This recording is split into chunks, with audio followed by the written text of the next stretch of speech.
Hello, ladies and gentlemen, it's me again, and I'm here with another guest, and she is Miss Julie Ryan. Julie, say hello to our Hi, audience. everybody. Julie is a woman after my own heart. Like me, she is a psychic and medical intuitive, and she can sense, this means that she can sense what medical conditions and illnesses a person has and facilitate their energetic healings. She also can communicate with both the spirits from both the alive, if spirits who are alive, and those who have passed. And she can scan animals as well, access people's past lives, and remove ghosts from homes and other buildings. And she can also tell how close someone is to transitioning. Her book, Angelic Attendance: What Really Happens as We Transition from This Life to the Next, describes and she'll show us the book, describes a series of events that involves angels, multitude of deceased family and friends, the spirits of deceased pets, and countless serendipitous and miraculous moments. She has also written children's books. I have two titles here. One is Angel Messages for Kids, and the other is Angel Messages for Dogs. They're both picture books and have angels answering the kids' tough questions.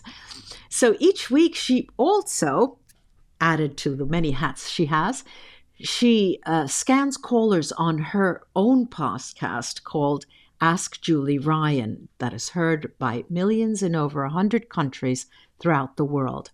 Julie's a businesswoman, an inventor, an author, a radio show host and podcaster, and a serial entrepreneur. Her surgical device inventions are sold globally, and she has founded 9 companies in 5 different industries. And I will include all of the ways you can contact her through her social media. Julie, now I'm out of breath, so that means you're going to have to start speaking. Oh, gosh. Well, Well, thank you. Thank you. let's What a delight start. to be with you. It is so, I'm so glad that you have taken the opportunity. I know that you're in Alabama now. Is that right? Yes, Birmingham. In Central Time. Um, Exactly. there are a number of things that I want to talk about, but let's first start this way, if you're game. All right, so we have Julie. Julie was born somewhere, okay, and she also grew up somewhere. Looking at you, and I have the benefit of video for those who don't. She is I would have said, a cheerleader in high school, something like that. Someone who dates the captain of the football team or something like that. Julie, what was your high school years like? What were they like? I wasn't a cheerleader. I did not date the captain of the football team. I did date a football player because my brother was one. And so I hung out with him and all of his friends. But grew up in Columbus, Ohio, Claudia, to a very, you know, normal family, I guess. One of 4, second of 4 children, went through 12 years of Catholic schools, Yeah. graduated from the Ohio State University, Whoa. was in a sorority, went to work. But I graduated from college in 1981. Mm-hmm. And back then there were quotas for women to hire women. So Oh, I was part of that trend where big companies would hire, they had a certain number of women that they would hire. well, So this is I good. took advantage of it. What the I heck? thought Yeah. it was only on paper, so you were one of the lucky No. ones. This is good. Yes. Mm-hmm. Yes, they did. And well, I'm assuming I never read my HR file that said, okay, check the box. Yeah, She's yeah. helping the quota. But I started my first company at 25, Mm-hmm. put And what myself was through that all college, about? medical device industry. How did you I get was into always in that? the medical device.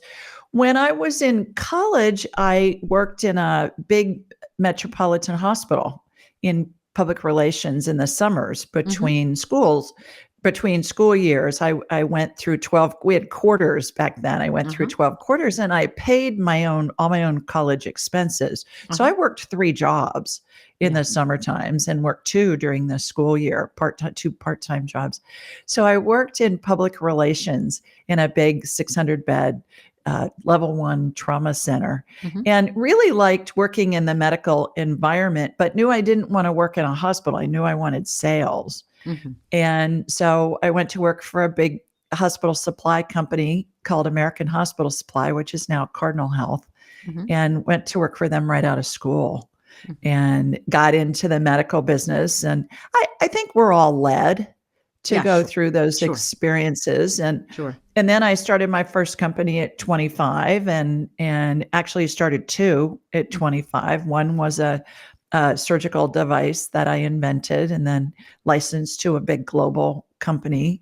And then in future years, I had surgical devices, others that I invented that I manufactured and distributed globally through Mm-hmm. my companies that I Mm-hmm. owned. So, and then I was in the long-term care industry as well. Mm.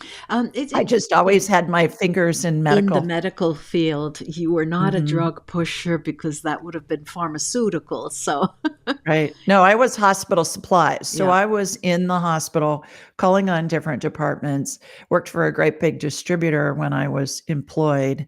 And then when I started my own companies at 25, then I was primarily in orthopedic surgery, Ah, initially vascular, but then I see. into orthopedic. And all my inventions are all orthopedic surgery Just let me related. And take, they've been on the market for over 30 thank years. goodness. Still Thank are. Still goodness. are. That is a success story, by the way. So let me just take a step back. While you're talking about your college years, you mentioned you were part of a sorority, and that is quite a specific experience that not many people have. Can I ask, what did that bring to you personally? Great question. And now I live in Birmingham, as you mentioned, Birmingham, Alabama, in the Southeast United States. And I'm a volunteer sorority advisor at the University of Hmm. Alabama. Yeah. And there are 450 girls in the chapter from 38 states. The sorority experience, in my opinion, is one of the best leadership training platforms for women because the caliber of the training that these young women get is similar, if not the same, as what corporations do in Hmm. leadership training, big companies. And so when I was in college, was running the recruitment Uh-huh. for 2 years, and I had a huge budget. And then Oh, in the chapter that I was in at Ohio State, we had 110 girls. So in order to put all of a week of these yeah. uh, events and the behind the scenes and all of that was amazing management Yeah. experience for Hmm. me and amazing financial experience for me running a Hmm. budget, overseeing managers that were in the sorority that were running different facets of their recruitment process and all of that. And then it's parlayed into me being an advisor. And I love working with my girls. I've been there for 13 years Good. at the University of Alabama. I Interesting. go over on Monday nights. And then I train the girls on life lessons. I'm going to give a Uh-huh. talk to the whole chapter here in a couple of weeks, Yeah. and I incorporate woo woo, and I incorporate presentational skills Yeah. and interpersonal communication and things like that. It's really an amazing platform from a management and Point. just a life management training Hmm. standpoint. Plus, they're meeting people from all over the country. Yeah. And so their network gets very broad Yeah. because they have contacts all over the country for not only when they're in school, but also when they Yeah. graduate. So, from what we've spoken about so far, for me, to see you as a medical intuitive is like a hop, skip, and a jump, and there you are. But really, it's not. I mean, psychic skills and psychic uh, energy, the psychic abilities are don't really happen that way. And for you, would you like to share how that started for you?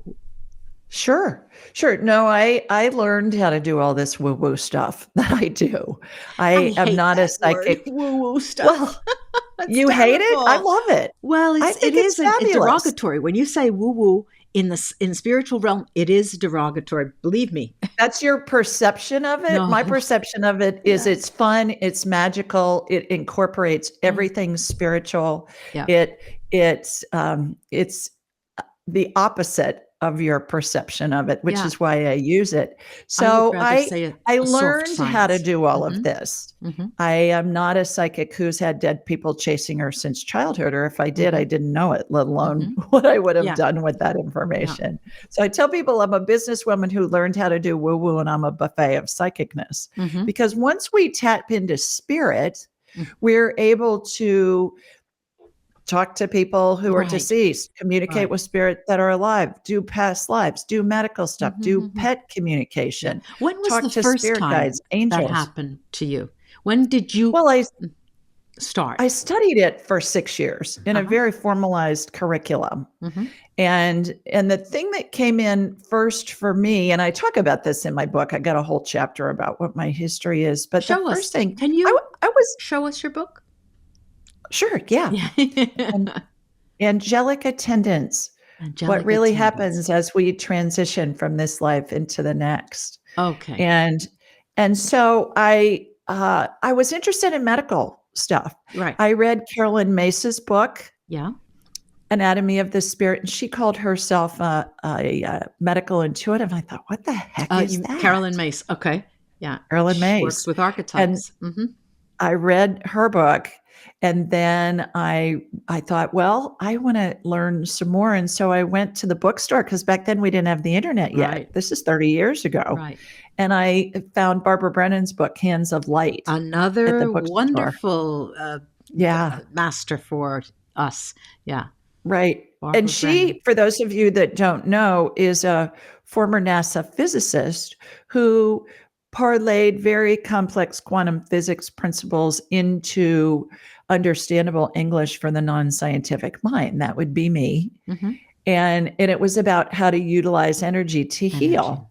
And so I read her book and I wanted to know more, and I called her school and I asked if there was somebody in my area teaching this stuff, and sure enough, there was. Great. So the first thing that really led me to it was the medical stuff, because I was designing and manufacturing surgical devices to help people heal. Right. So that was always my interest. Interestingly enough, though, Claudia, I went to a psychic when I was about 25.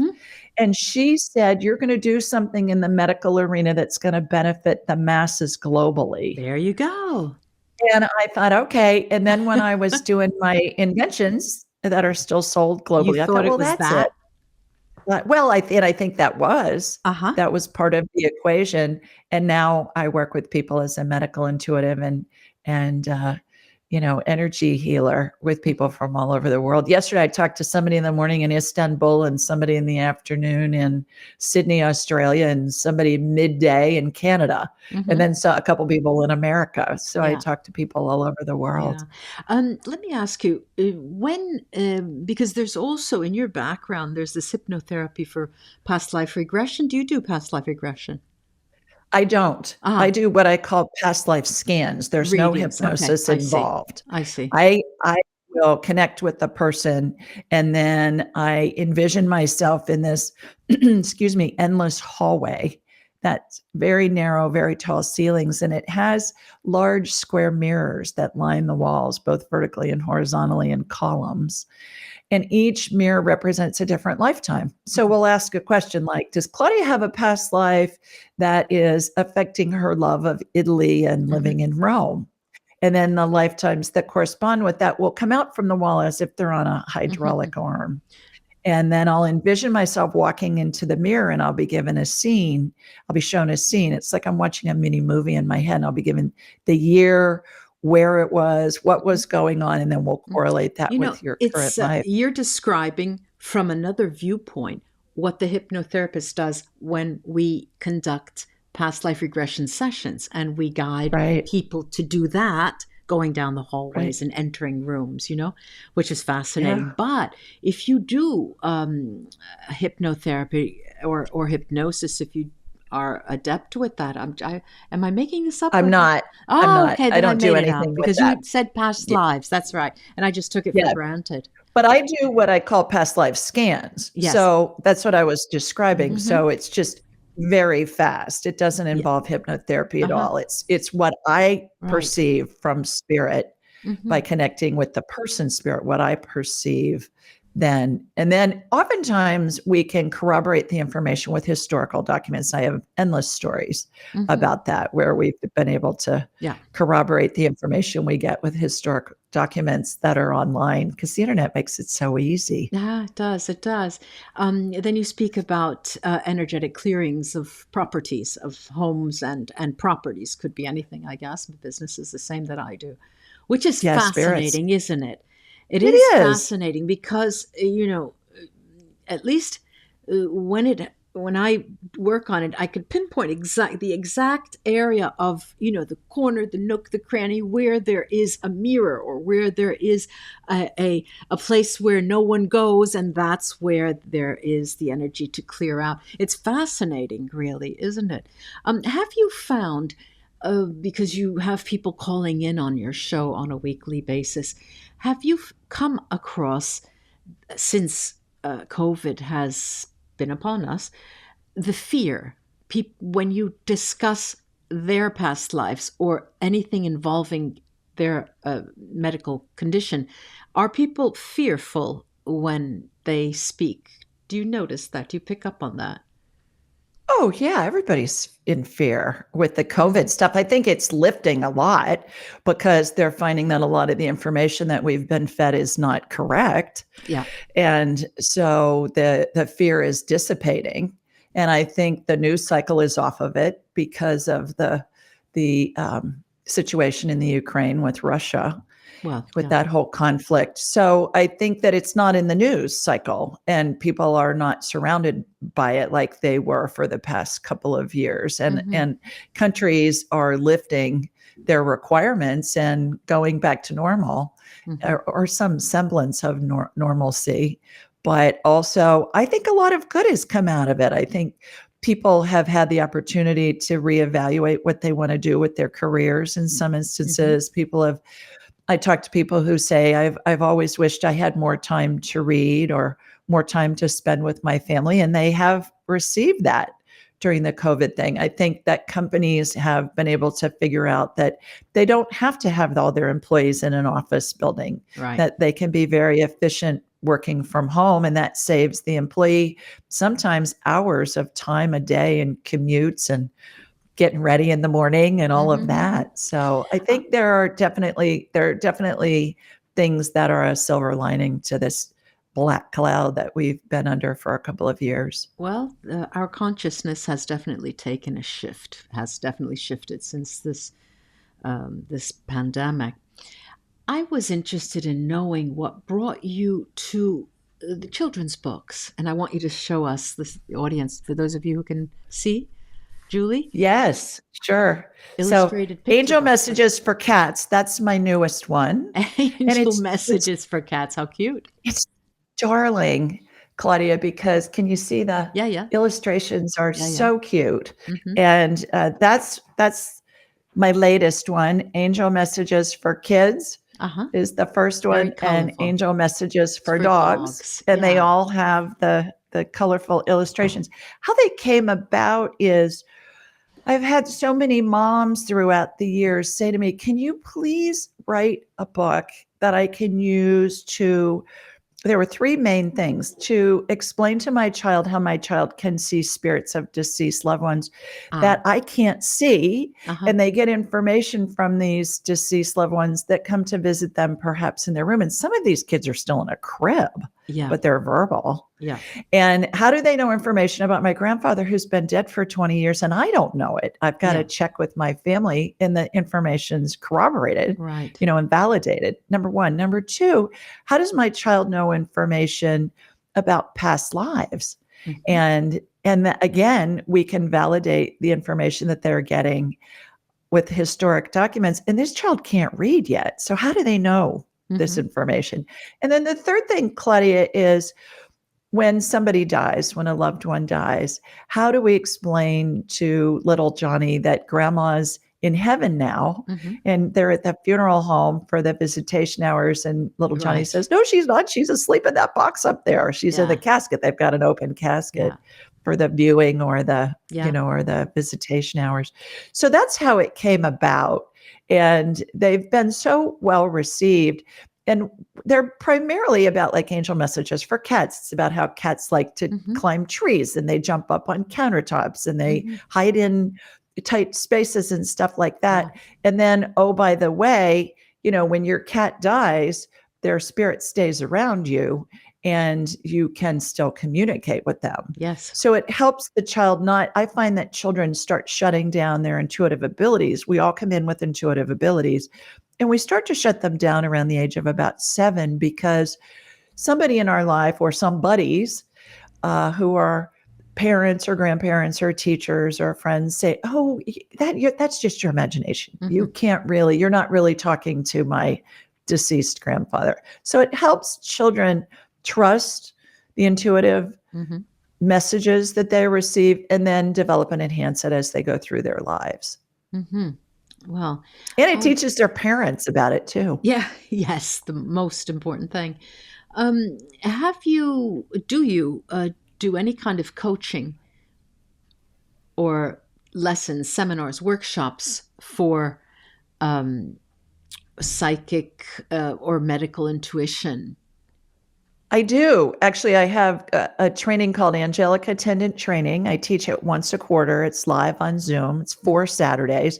We've come a long way from Barbara Brennan's books and my taking 6 years to learn this stuff to it's all done in 4 weeks, in a Mm-hmm. month on Saturdays Is for a that few hours. also the information that people can access from your website? Yes, Okay. Angelic Attendant Training. So they learn how to do all the stuff that I do. Mm-hmm. Medical intuition, energy healing, communicating with spirit, past lives, talking with spirit guides. They can tell how close to death somebody is through identifying the 12 phases of transition. I talk about that in my Angelic Attendant book. All of that. I'm launching a new training in a couple of weeks, though, Claudia. Thank you for asking. When does that And it's start? called, it's going to start in the next couple of weeks, early April. Mm-hmm. And it's called Angels and Enlightenment Training. Mm-hmm. And that's going to be self-paced online. And it's going to be 5 half-an-hour segments. And that's only in communicating with spirit and the 12 phases of transition. What happens when we pass? So that is you're when starting somebody to branch out. So this is different with regard to it's what just you going have to done. be self-paced. The Angelic Attendant Training, I limit it to 12 students each Mm-hmm. quarter.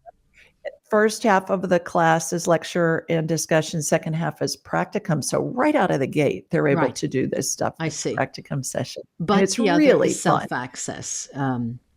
Right. And then we have a practice community of people who've been through my training multiple times a week, and it covers all the time zones around the world. And the graduates get together and practice. Mm-hmm. And then in this new Angels and Enlightenment training, graduates from my big class are going to facilitate the practice sessions for the AET class. So I'm really excited about it. Oh, that's great. That's great. So when do you usually have your podcast? When does that air usually? It's available for download, usually as of Friday mornings. Mm-hmm. We record it live. It's a syndicated radio show that we record live on Thursday nights from 8 to 10 Eastern.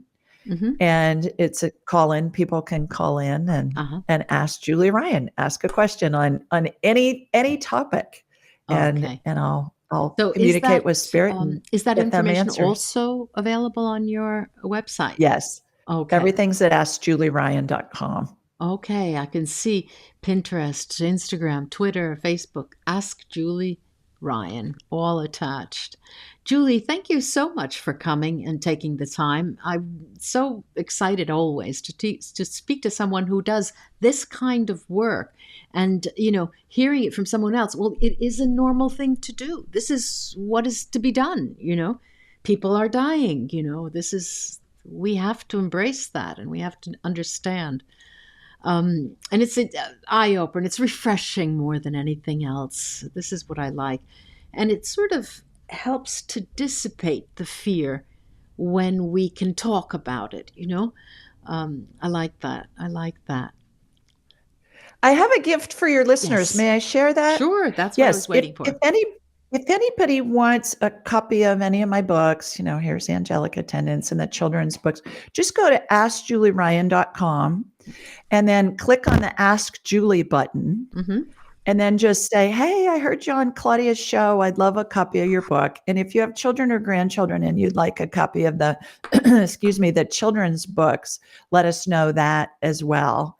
And we'll send you a free digital download of the book itself and also the audiobook version. So I'm Okay. delighted to share that as a gift with any of your listeners. And thanks for listening to the show today. Oh, that's great. That's great. That's a wonderful gift. Thank you. Thank you. How You are generous most of you. welcome. I'm going to have you back, I hope, one day, Julie, if you I have the would love time. that. Yeah. Thanks again. And you, good luck on all of these programs that you are creating, the seminars, the training sessions, which is really, really needed. It's really, when Barbara Brennan passed, I thought, oh no, now what? Now where do we go?